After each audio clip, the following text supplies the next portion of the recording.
Russell's viper বা চন্দ্রবোরা বা উলুবোরা সাপ, বৈজ্ঞানিক নাম ভাইপারিডি পরিবারভুক্ত ভারতীয় উপমহাদেশের অন্যতম বিষধর সাপ এবং উপমহাদেশের প্রধান 4টি বিষধর সাপের একটি।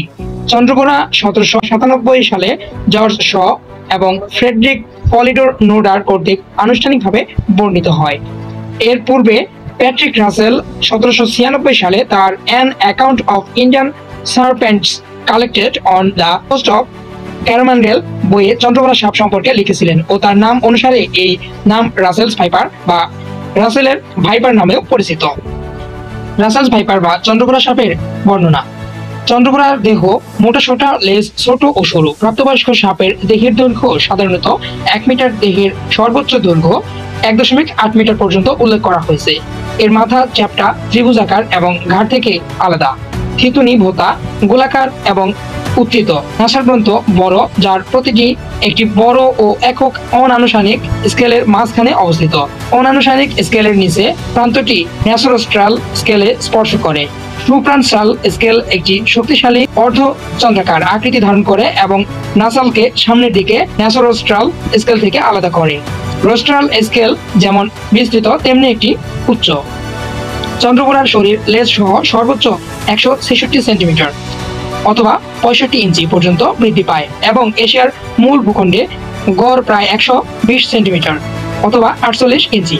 দ্বীপে আকৃতি সাধারণত কিছুটা ছোট হয়ে থাকে। এটি বেশিরভাগ ভাইপারের চেয়ে সরু। নিম্নলিখিত মাত্রাগুলি 1997 সালে প্রমাণ আকারে প্রাপ্তবয়স্ক চন্দ্রবোরার নমুনা হিসেবে রিপোর্ট করা হয়েছিল। মোট দৈর্ঘ্য 1.24 মিটার 4 ফুট 1 ইঞ্চি। লেজের দৈর্ঘ্য 430 মিলিমিটার 17 ইঞ্চি। ঘের 150 মিলিমিটার 6 ইঞ্চি। মাথার প্রস্থ 51 মিলিমিটার 2 ইঞ্চি। মাথার দৈর্ঘ্য 51 মিলিমিটার 2 ইঞ্চি। এবার আমরা জানবো চন্দ্রবোরা সাপ বা রাসেলস ভাইপারের বাসস্থান এবং বিস্তৃতি। চন্দ্রবোরা সাপ ভারত, পাকিস্তান, শ্রীলঙ্কা, বাংলাদেশ ও নেপালে সাধারণত দেখা যায়। এটি ভারতের পশ্চিমবঙ্গের বেশিরভাগ জেলায়, বিশেষ করে নদিয়া, বর্ধমান, উত্তর 24 পরগনা ও বাঁকুড়া জেলার গ্রাম অঞ্চলে ভয়ের অন্যতম কারণ। আগে শুধুমাত্র বাংলাদেশের রাজশাহী অঞ্চলে এই সাপ দেখা যেত, যে কারণে এটি বরেন্দ্র অঞ্চলের সাপ বলেই পরিচিত। বর্তমানে বরেন্দ্র অঞ্চলের সাপ বলেই পরিচিত ছিল না। এটি পদ্মা অববাহিকা ধরে দক্ষিণাঞ্চলের অনেক জেলায় চন্দ্রবোরার বিস্তৃতি হচ্ছে। বাংলাদেশে কুষ্টিয়া, রাজশাহী, ফরিদপুর, মানিকগঞ্জ, চাঁদপুর, হাতিয়া, ভোলাতে এই চন্দ্রবোরা সাপের উপস্থিতি দেখা মিলেছে। চন্দ্রবোরা ভারত ও বাংলাদেশে মহাবিপন্ন প্রাণীর তালিকায় রয়েছে।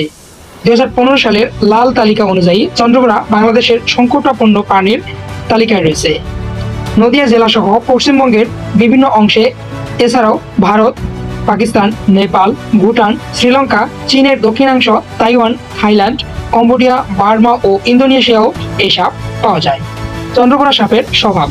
চন্দ্রবোরা সাধারণত ঘাস, ঝোপ, বন, ম্যানগ্রোভ ও ফসলের ক্ষেতে, বিশেষত নিচু জমির ঘাসযুক্ত উন্মুক্ত ও কিছুটা শুষ্ক পরিবেশে বসবাস করে। স্থলভাগের সাপ হলেও এটিকে জলে দ্রুত গতিতে চলতে পারে বলে জানা যায়। ফলে বর্ষাকালে কচুরিপানার সঙ্গে বহুদূর পর্যন্ত ভেসে নিজের স্থানান্তর ঘটাতে পারে। এরা নিশাচর। এরা খাদ্য হিসেবে ইঁদুর, ছোট পাখি, টিকটিকি ও ব্যাঙ ভক্ষণ করে। বসতবাড়ির আশেপাশে চন্দ্রবোরার খাবারের প্রাচুর্যতা বেশি থাকায় খাবারের খোঁজে চন্দ্রবোরা অনেক সময় লোকালয়ে চলে আসে। চন্দ্রবোরা সাধারণত স্বতঃপ্রবৃত্ত হয়ে আক্রমণ করে না, কিন্তু এটি সীমার পর তার বিরক্ত করলে প্রচন্ড আক্রমণাত্মক হয়ে উঠতে পারে। পৃথিবীতে প্রতি বছর যত মানুষ সাপের কামড়ে মারা যায় তার উল্লেখযোগ্য একটি অংশ এই চন্দ্রবোরার কামড়ে মারা যায়। তবে মানুষ তেড়ে এসে কামড়ায় না, একথা গুজব মাত্র। এরা মূলত অ্যাম্বিউস প্রেডেটর, তাই এক জায়গায় চুপ করে পড়ে থাকে। মানুষ বা বড় কোনো প্রাণী সামনে এলেও ভয়ে এরা এস আকৃতির কুণ্ডলি পাকিয়ে খুব জোরে সোরে হিস হিস শব্দ করে। তারপরেও তাকে বিরক্ত করা হলে তবেই অত্যন্ত দ্রুত গতিতে সবল মারতে পারে। এরা প্রচন্ড জোরে হিসের শব্দ করতে পারে। চন্দ্রবোরা দিনে ও রাতে উভয় সময়ে কামড়ায়। অন্য সাপ থেকে মানুষ দংশনের পর সেখান থেকে দ্রুত সরে যায়, কিন্তু চন্দ্রবোরা অনেক সময় দংশন করে ধরে রাখতে পারে। অন্যান্য সাপের মতোই চন্দ্রবোরাও সাধারণত মানুষকে এড়িয়ে চলে, কিন্তু লোকালয়ে কাছাকাছি খেতে কিংবা ঘাস জমিতে কিংবা অনেক সময় ইঁদুর শিকার করতে লোকালয়ে ঢুকতে পড়ার ফলে মানুষের সঙ্গে এর সংঘাত প্রতিনিয়ত বেড়ে চলেছে। প্রতি বছরই উল্লেখযোগ্য সংখ্যক মানুষ কেবল এই সাপটির কামড়ে প্রাণ হারান। আক্রমণের ক্ষিপ্র গতি ও বিষের তীব্রতার কারণে কিলিং মেশিন হিসেবেও বদনাম রয়েছে সাপটির। তবে এই সাপ সম্পর্কে নানা অতিরঞ্জিত গুজবও ছড়িয়ে পড়েছে। চন্দ্রপোড়া বা রাসেল ভাইপারের প্রজনন। সাপ সাধারণত ডিম পাড়ে এবং ডিম ফুটে বাচ্চা বের হয়। তবে চন্দ্রপোড়া বা রাসেল ভাইপার ডিম পাড়ার পরিবর্তে সরাসরি বাচ্চা প্রসব করে, ফলে সাপের বাচ্চাদের বেঁচে থাকার সম্ভাবনাও বেশি থাকে। এরা বছরে যে কোনো সময় প্রজনন ঘটাতে পারে, তবে মেয়ে থেকে পরের 3 মাস প্রজনন সবচেয়ে বেশি ঘটে। একটি স্ত্রী সাপ গর্ভধারণ শেষে 20 থেকে 40টি বাচ্চা দেয়, তবে কোনো কোনো চন্দ্রপোড়া সাপের 80টি পর্যন্ত বাচ্চা দেওয়ার রেকর্ড রয়েছে। চন্দ্রপোড়ার 20 দাঁত স্মলিনোজেলি ফোকাস, অর্থাৎ মুখ বন্ধ করলে দাঁত ভাঁজ হয়ে মুখের সঙ্গে সমান্তরালভাবে অবস্থান করে।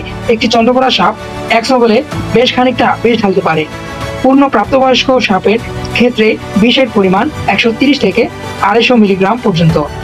79 সেন্টিমিটার 31 ইঞ্চি গড় দৈর্ঘ্যের শিশু চন্দ্রপোড়ার বিষের পরিমাণ 8 থেকে 79 মিলিগ্রাম, গড় 45 মিলিগ্রাম অবধি পর্যন্ত দেখা গেছে। বিষক্রিয়ার লক্ষণ: চন্দ্রপোড়া সাপের কামড়ে তাৎক্ষণিক ক্ষতস্থানে ব্যথা শুরু হয় এবং কিছুক্ষণের মধ্যে ক্ষতস্থান ফুলে যায়। রক্তক্ষরণ এর একটি সাধারণ লক্ষণ। এছাড়াও রক্তচাপ ও হৃদস্পন্দনের হার কমে যায়। প্রায় 1/3 ক্ষেত্রে বমি ভাব হয় ও মুখমণ্ডল ফুলে যায়। যথাযথ চিকিৎসা না নিলে 25 থেকে 30% ক্ষেত্রে কিডনি অকার্যকর হয়ে যায়। চন্দ্রপোড়ার বিষ হেমোটক্সিক, অর্থাৎ এর প্রভাবে লোহিত রক্তকণিকা ধ্বংস হয় ও বিভিন্ন অঙ্গ যেমন ফুসফুস, কিডনি ক্ষতিগ্রস্ত হয়। দ্রুত চিকিৎসা না নিলে ও অতি সত্বর অ্যান্টিভেনম প্রয়োগে বিষক্রিয়ায় সম্পর্কিত নানা শারীরিক জটিলতার হার বহুলাংশে কমে যায়। অ্যান্টিভেনম চিকিৎসা: ভারত, বাংলাদেশ, শ্রীলঙ্কা প্রভৃতি দেশে বিষধর সাপ প্রতিরোধের জন্য পলিভ্যালেন্ট অ্যান্টিভেনম ভারতের হাফকিন ইনস্টিটিউট এ তৈরি প্রয়োগ করা হয়। তার দ্বারা চন্দ্রপোড়া বিষেরও প্রতিরোধ সম্ভব। 2016 সালে কোস্টারিকার প্রোডিমোরিও ইসাইডো ইনস্টিটিউট একটি নতুন অ্যান্টিভেনম তৈরি করেছে এবং শ্রীলঙ্কায় তা পরীক্ষামূলকভাবে ব্যবহৃত হয়েছে। চিকিৎসা ক্ষেত্রে প্রয়োগ: চন্দ্রপোড়ার বিষ রক্ত জমাট বাঁধতে সাহায্য করে। এ কারণে হাসপাতালে ল্যাবরেটরিতে রক্ত জমাট বাঁধার সংক্রান্ত পরীক্ষায় এর ব্যবহার রয়েছে। রক্ত জমাট বাঁধা গর্ভধারণ বিষয়ক জটিলতা যেমন গর্ভপাতকারী এক রোগ নির্ধারণের পরীক্ষায় dilute Russell's viper venom time lupus anticoagulant উপস্থিতি নির্ণয়ের চন্দ্রপোড়ার বিষ ব্যবহৃত হয়।